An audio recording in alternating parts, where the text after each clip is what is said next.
Isang paalala, ang video na ito ay ayon lamang sa aking sariling pananaliksik. Hindi ko nais na pilitin ang sino man na maniwala sa videong inyong matutunghayan. Kung hindi kayo kumbinsido sa mga impormasyon at taliwas ang inyong paniniwala sa kaalamang aking ilalahad, maaari kayong gumawa ng sarili ninyong pagsisiyasat para sa inyong kakontentuhan. Ang videong ito ay gabay lamang sa mas malalim na kaalaman at pag-intindi at hindi gawa ng isang profesional. Naniniwala ako na malaya tayong magbigay ng opinyon at suhestyon bilang malayang mamamayan ng Pilipinas. Maraming salamat po.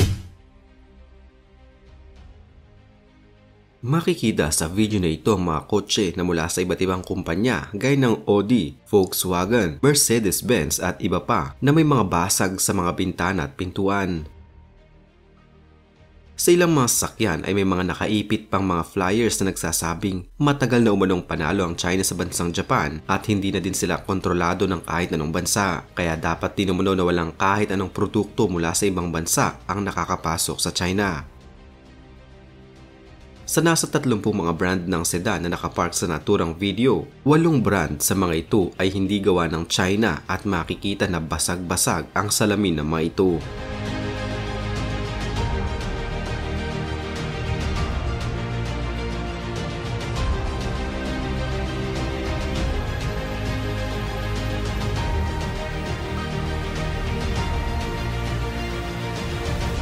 Agad naman na nai-report ang naturang insidente at pinanagot ang grupo na gumawa nito.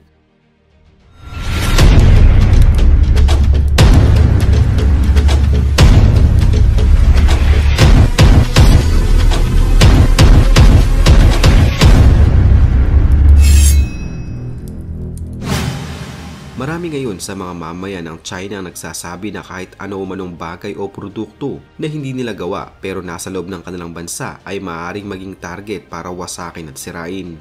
Ilang araw lamang bago ang video na ito, nasa 1 dosenang kotse na Mercedes-Benz ang pinagbabasag ang mga bintana sa isang mall parking lot sa loob lamang ng magdamag. Habang isang Teslang kotse naman na ito ay sinulatan ng kung ano-ano dahil lamang sa pagkakapark nito ng magdamag sa isang parking lot.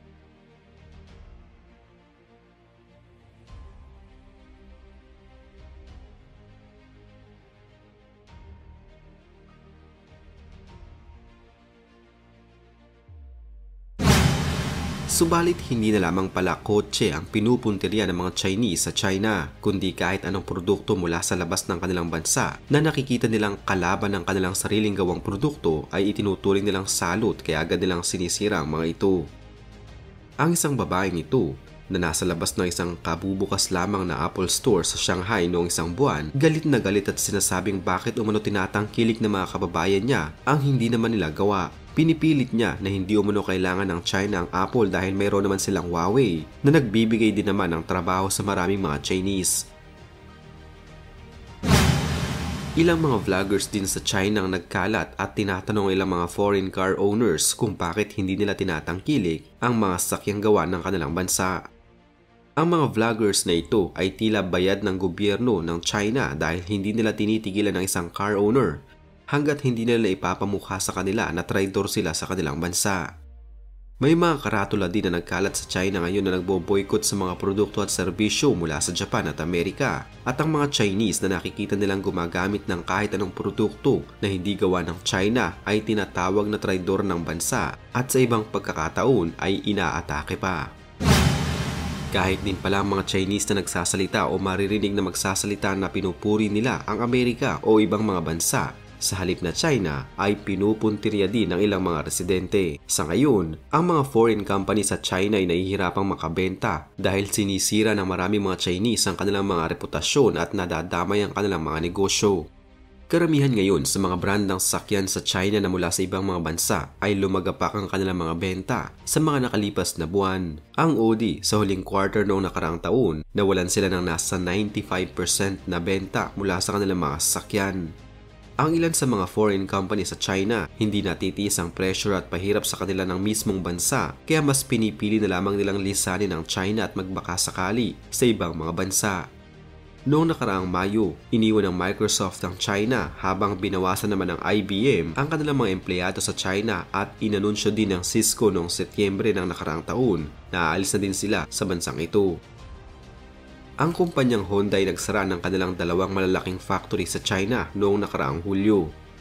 Habang ang Nissan naman noong Hunyo ng nakaraang taon pa din ay isinara ang isa sa pinakamalaki nilang factory sa China. Maging ang mga retailers ay nahihirapan na ding makipagsabayan sa China. Wala na halos Carrefour na nakabukas sa China. Ilang mga Walmart na din ang nagsara at ang South Korean retailer na Lotte ay sinara na din ang kanilang headquarters sa China. Noong taong 2023, ang lahat ng klase ng seafood na mula sa Japan ay pinagbawal sa China, habang noong nakaraang taon, isang mag-inang Japanese ang basta na lamang sinaksak habang pauwi mula sa pinapasok ng eskwelahan ng bata. Kung noong mga nakaraan ay partikular nilang inaatake ang mga Hapon, ngayong taon, wala na silang pinipiling bansa dahil kahit anong produkto mula sa ibang bansa, sinisira nila. Ang mas malala pa dito, ang ganitong klaseng mga gawain ay suportado ng gobyerno ng China. Tila ang gobyerno pa nito ang mas nagpapainit ng ulo ng mga Chinese upang magalit sa mga produkto o serbisyo mula sa ibang mga bansa. Maraming dahilan din kung bakit nagiging ganito ang reaksyon ng mga Chinese sa tuwing mapag-uusapan ang kanilang sariling gawang produkto at bakit hindi nila dapat tangkilikin ang mga produktong hindi nila gawa. Ang mga dahilan ay nagugat sa mahabang kasaysayan ng Chinese Communist Party. Mula din na magsimula ang trade wars sa pagitan ng China at Amerika noong taong 2018, mas lalo pang lumalim ang dibisyon sa pagitan ng China at ng mga bansa sa West. Nakikita ng China na kahit anong gawing aksyon ng West ngayon ay malaking banta para sa kanilang gobyerno at bansa. Para sa China, tapos na umano ang kanilang pagiging sunod-sunuran sa ibang mga bansa at oras naman nila para sila naman ang kilalanin at katakutan. Ang gobyerno ng China pilit ding tinataniman ng mindset ang mga Chinese na hindi nila kailangan ng suporta at tulong mula sa ibang mga bansa dahil may kakayahan ng kanilang bansa na umibabaw ng sila-sila lamang at walang ibang tumutulong sa kanila. Madalas din na gumagawa ang CCP ng mga senaryo na kung saan ang mapagbubuntunan ng sisi ng mga Chinese ay walang iba kundi ang ibang mga bansa. Gaya na lamang noong magkaroon ng COVID at malawakang lockdown sa China, ang pilit na ipanamumukha sa mga Chinese ay kasalanan nito ng mga bansa sa West. Kaya naman masasabi natin na ang mga ikinikilos ngayon ng maraming mga Chinese sa China ay hindi na lamang nila biglang naisip, kundi naipon itong sama ng loob at galit na mas pinaliyab at ginatungan pa ng mismong gobyerno ng kanilang bansa. Pero sa kabila ng maraming mga nagnanais na mapalaya sa mga produkto mula sa ibang bansa na nasa China, may ilan pa ding mga Chinese na nagsasabi na malaki ang utang na loob ng China sa ibang mga bansa, lalong-lalo na sa mga nasa West.